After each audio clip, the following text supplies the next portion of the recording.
అనంతపూర్ జిల్లాలో మనం కొత్తగా ఈ 2 నగర వనాలు అభివృద్ధి చేస్తున్నాము. ఒకటి కళ్యాణదుర్గ్, రెండోది ఇక్కడ రాయదుర్గ్.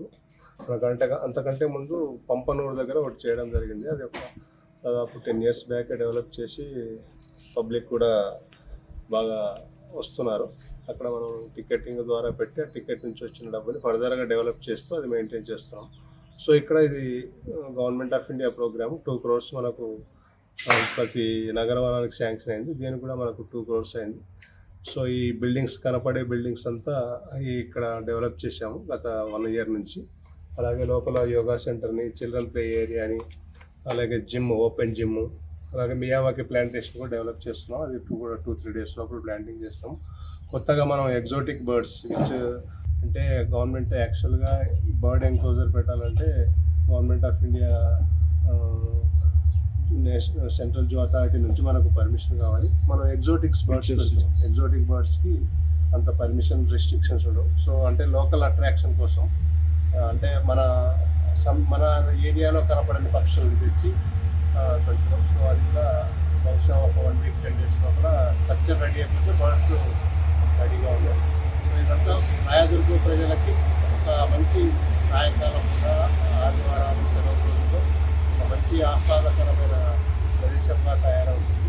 ఫర్దర్గా లోకల్ ఎమ్మెల్యే గారు బాబా శ్రీనివాసులు గారి సహాయ సహకారంతో ఫర్దర్ ఇంకా ఎక్కడైనా ఫెసిలిటీస్ CSR ఫండ్స్ కింద కానీ వారు కూడా గవర్నమెంట్లో ఉపాధి చేసుకున్నారు కాబట్టి వారి ద్వారా కూడా ఫండ్స్ ఫర్దర్గా మనం ఫర్దర్గా డెవలప్ చేసి ఒక ఐకానిక్ లొకేషన్ లాగా మనం రాజకీయ ప్రజలకు అందించాలని ప్లాన్ చేస్తాం. ఇప్పటి వరకు వచ్చిన డబ్బుని ఖర్చు చేసి ఫర్దర్ ప్రపోజల్ ఇస్తాము. అలాగే ఫర్దర్ ప్రపోజల్స్లో అంటే గవర్నమెంట్ ఆఫ్ ఇండియా నామ్స్ ఏంటంటే 50 hectaresకి డెవలప్ చేస్తే మనకు 2 crores ప్రాజెక్ట్. ఇంకా దీనికి మళ్ళీ గవర్నమెంట్ ఆఫ్ ఇండియా నుంచి రాదు, స్టేట్ గవర్నమెంట్ నుంచి.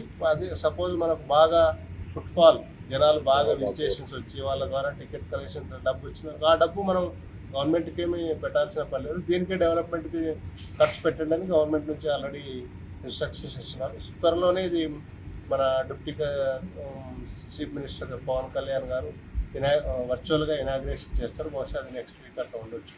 ఇనాగ్రేట్ అయిన తర్వాత ప్రజలకి ఇది ఓపెన్ చేసి అందరికీ అందుబాటులోకి తెస్తారు. ఇక్కడ అంటే ప్రజలు వచ్చే తర్వాత వాళ్ళ ఫీడ్బ్యాక్ తీసుకొని ఇంకా ఏమేమి ఫెసిలిటీస్ డెవలప్ చేస్తే బాగుంటుందో వాళ్ళ ద్వారా కనుక్కొని, ఎందుకంటే అల్టిమేట్గా ప్రస్తుత గవర్నమెంట్ పబ్లిక్ పర్సెప్షన్ చాలా ఇంపార్టెంట్. వాళ్ళు హ్యాపీగా ఉంటే మనం బాగా పనిచేస్తున్నాం. సో వాళ్ళ అంచనాలకు అనుగుణంగా వాళ్ళకి ఏమేమి కోరికలు ఉన్నాయో మనం తీర్చగలిగేటవన్నీ తీర్చి వాళ్ళని సాటిస్ఫై చేయడమే ప్రస్తుత ప్రభుత్వం యొక్క లక్ష్యం. అదేవిధంగా మనం కూడా activities develop. Local to global news at your finger tips. మీ చేతిలో ఒక ఆయుధం. Download Raw TV app.